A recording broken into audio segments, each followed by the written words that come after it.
नमस्कार दोस्तों, BMIS में आपका हार्दिक स्वागत है। तो हमें कई कमेंट्स मिले हैं कि एस्से के टॉपिक या आर्गुमेंट राइटिंग के टॉपिक कुछ डिस्कस कर लें। तो मैंने कुछ टॉपिक सेलेक्ट किए। एक्चुअली टाइम भी बहुत कम है, 3-4 दिन बचे हैं। अभी आज 18 हो गई, तो 4 दिन बचे हैं हमारे पास, तो बहुत कम समय है। इसलिए सेलेक्टेड टॉपिक मैंने सेलेक्ट किए हैं। इसमें बहुत कम टॉपिक सेलेक्ट किए हैं और उनके बारे में अगर पढ़ लें तो मैं समझता हूँ कि काफ़ी अच्छा रहेगा। तो उससे पहले देखते हैं हम पिछले साल या उससे पिछले साल 15th और 16th में कौन कौन से क्वेश्चन किस टाइप के ऐसे आए थे। तो एक जो था फ्रीडम इंडिया फ्रीडम मूवमेंट में सरदार पटेल जी का रोल क्या था, उसके बारे में लिखना था। तो आप स्पेक्ट्रम वगैरह सभी लोग पढ़े हुए होंगे और बाकी भी NCERT वगैरह भी पढ़ी होगी। तो ये जो हिस्ट्री के क्वेश्चन है, हिस्ट्री के मैंने एस्से के टॉपिक मैंने इंक्लूड नहीं किए हैं। जो भी मतलब क्विट इंडिया मूवमेंट या 1857 ये सारे मतलब जो भी हैं तो उसमें आपके कवर हो ही जाएंगे।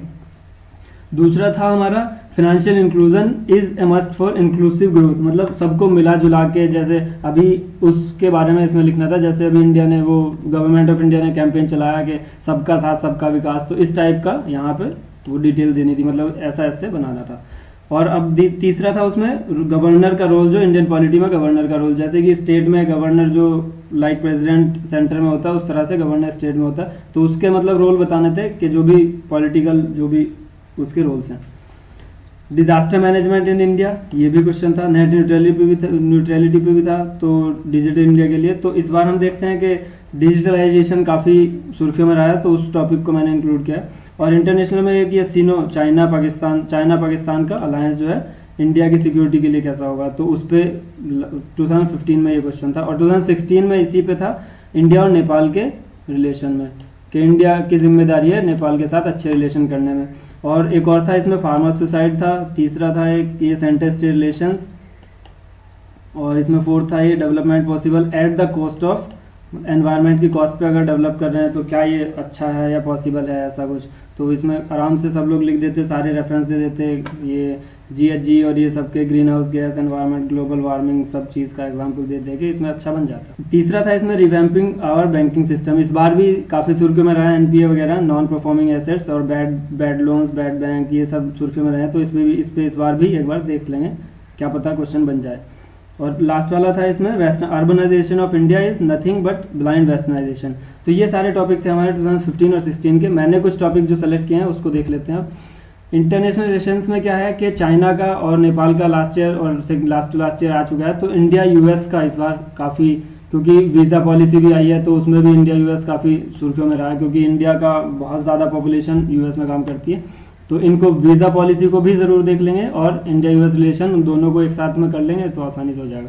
इंडिया बांग्लादेश का भी देख लेंगे, क्योंकि अभी जो शेख हसीना है वहाँ की प्राइम मिनिस्टर है, कुछ दिन पहले ही इंडिया विजिट पे आई थी और तिस्ता वाटर डिस्प्यूट भी उसको रिजॉल्व करने के लिए बातचीत हुई थी। और इंडिया इजराइल का रिलेशंस भी देख लेंगे, क्योंकि अभी वहाँ पे भी वहाँ के भी कौन थे वो नेतान्याहू करके जो प्रेसिडेंट थे वहाँ के, वो भी इंडिया विजिट पे आए थे। तो इन तीनों को, क्योंकि चाइना और नेपाल का पहले आ चुका है तो, और चाइना एक और इसमें थोड़ा सा यहाँ पे डिस्कस भी हो जाएगा वन रोड वन बेल्ट में, तो इसलिए वो कम इम्पोर्टेंट हो जाते हैं। और इन तीनों को इस बार ज़्यादा इंपॉर्टेंस दे सकते हैं। वन रोड वन बेल्ट का ये इसको एक बार देख लेंगे। और CPEC भी यहाँ पे आ जाएगा, चाइना पाकिस्तान इकोनॉमिक कॉरिडोर। तीसरा हमने यहाँ पे इंक्लूड किया नेक्स्ट वाला साउथ चाइना सी।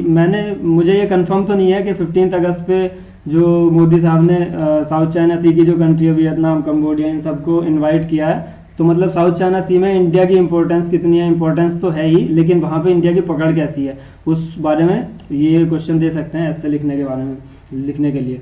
तो इसको भी देख लेंगे अच्छे से। और पॉलिटी में देख लेते हैं कौन कौन से टॉपिक आ सकते हैं। देखिए, जुडिशियल एक्टिविज्म जो इज ऑन द राइज, मतलब कि जुडिशियल एक्टिविज्म जो है बहुत ज़्यादा बढ़ रहा है। अब जैसे मतलब जुडिशियल जो है अपने दायरे से बाहर जाके भी आजकल कुछ काम करने लगी। अभी जैसे सुप्रीम कोर्ट ने वो दारू वारू बैन की थी हाईवे रोड से 500 मीटर की दूरी पे। तो ये सब तो मतलब लेजिस्लेचर का काम है रूल बनाना। तो जुडिशियल इस बारे में भी हो सकता है कि क्वेश्चन पूछा जाए, या हो सकता है कि मतलब पूछ ले।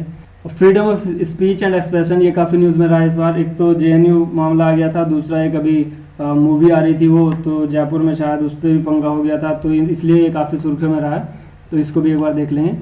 एक और जो हुआ था ग्रेटर नोएडा में जो अफ्रीकन्स में अटैक हुआ था, तो इस पे दोनों में टॉपिक बन सकता है कि इज इंडिया रेसिस्ट, तो वो आर्गुमेंट राइटिंग में भी आ सकता है। और attacks on African in India, ये ऐसे में भी मतलब कर सकते हैं कि इंडिया क्या मतलब रेसिस्ट है या मतलब दूसरे कंट्रीज़ के लोगों को कैसे ट्रीट करती है, उस हिसाब से बना सकते हैं। और जो वाटर डिस्प्यूट है इंडियन स्टेट के बीच, जो Krishna water dispute, Kaveri water dispute, इन दोनों पे भी क्वेश्चन आ सकता है। और ये दोनों में हो जाता है कि सेंटर स्टेट रिलेशंस या ट्रिब्यूनल्स जो होते हैं, वाटर ट्रिब्यूनल्स जो होते हैं, उनके बारे में, ये बॉडीज़ के बारे में भी लिख सकते हैं इसमें। प्रेसिडेंशियल इलेक्शन अभी सुर्खियों में क्या अभी चल ही रहा है इलेक्शन, तो प्रेसिडेंशियल इलेक्शन को भी देख लेंगे। इसमें एक बन जाता है जो आर्ग्यूमेंट राइटिंग में कि इंडिया को presidential election presidential form adopt करनी चाहिए या फिर प्राइम मिनिस्टर फॉर्म रखनी चाहिए। 24 मार्च का जो एक न्यूज़पेपर था, तो उसमें राइट लेफ्ट सेंटर व्यूज़ लिखे गए थे, तो एक बार अगर आपको मिल जाए पेपर वो, तो वहाँ से देख लेंगे। और तीसरा, ये लास्ट आता हमारा कम्पिटिटिव फेडरलिज्म।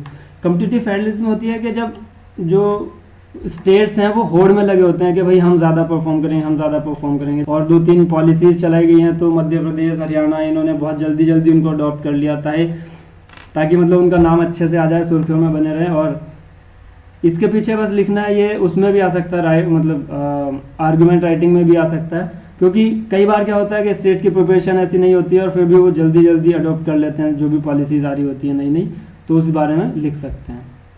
इकोनॉमी में देख लें, आधार कार्ड का एक्सपेंशन का स्कोप क्या है, मतलब इंडिया में क्या स्कोप है, और इसी में आपका आ जाएगा डिजिटलाइजेशन, क्योंकि आधार कार्ड का जो मेन मोटिव था कि वो सब चीज़ डिजिटलाइज करने के लिए, मतलब ऑनलाइन सब करने का हिसाब था, तो इसमें दोनों चीज़ को एक साथ देख लेंगे, डिजिटलाइजेशन और आधार कार्ड।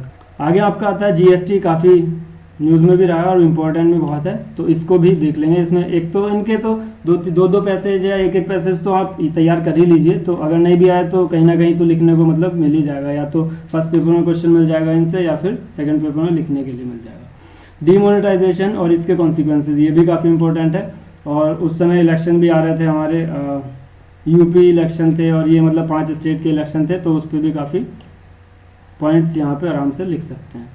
तीसरा था हमारा एनपीए, नॉन परफॉर्मिंग एसेट्स, ये बैंकिंग से रिलेटेड है ही, और इसमें आप लिख सकते हैं दोनों के, बैड बैंक का जो अभी बने हैं बैड बैंक, तो बैड लोन्स और बैड बैंक, इन सब के बारे में लिख सकते हैं, और 2-3 जो स्कीम वगैरह भी निकली होंगी इसमें, तो उनके बारे में इसमें आराम से लिख सकते हैं। Food security and climate change, ये भी काफ़ी अच्छे टॉपिक है, और शायद क्लाइमेट चेंज पे पिछली बार एक वो था on the cost of environment वाला एक ऐसे आया था, तो उसी टाइप का, मतलब फूड सिक्योरिटी इस बार देख लेंगे। और इसी में एक और देखेंगे कि एग्रीकल्चर शेयर जो है जीडीपी में डिक्रीज हो रहा है, और इस बार के इकोनॉमिक सर्वे में शायद लिखा हुआ था कि जीडीपी का जो रेशियो था, मतलब एग्रीकल्चर का जो शेयर था वो डिक्रीज हुआ है काफ़ी, क्योंकि सर्विस सेक्टर काफ़ी तेज़ी से बढ़ रहा है, तो इसमें मतलब इन दोनों को साथ में कर लेंगे, फूड सिक्योरिटी और एग्रीकल्चर। काउ स्लॉटर बैन, ये जो अभी यूपी में काउ स्लॉटर बैन लगाया, तो इसके लिए भी देख सकते हैं कि क्या सोशल रेस्पॉन्सिबिलिटी है या नहीं है, इसके राइट रॉन्ग पॉइंट्स जो भी हैं। दूसरा है कि इलेक्टोरल रिफॉर्म्स, क्योंकि जब बजट स्पीच में जो है उन्होंने कहा था कि मतलब जो भी इलेक्टोरल रिफॉर्म हुए हैं, जैसे 20,000 से हटा के 2,000 कर दी गई है, और भी जो भी इसमें इंट्रोडक्शन हुए हैं इलेक्टोरल रिफॉर्म्स में, उसका देख लेंगे एक बार। मैंने शायद कुछ दिन पहले अभी राइट लेफ्ट व्यूज़ में थोड़ा सा डिस्कस किया था, अगर आप कहेंगे तो उसको भी सोचते हैं कि अगले कल या परसों में अगर टाइम मिल पाता है तो इनको डिस्कस कर लेंगे। तो आज के डिस्कशन में इतना ही, थैंक यू।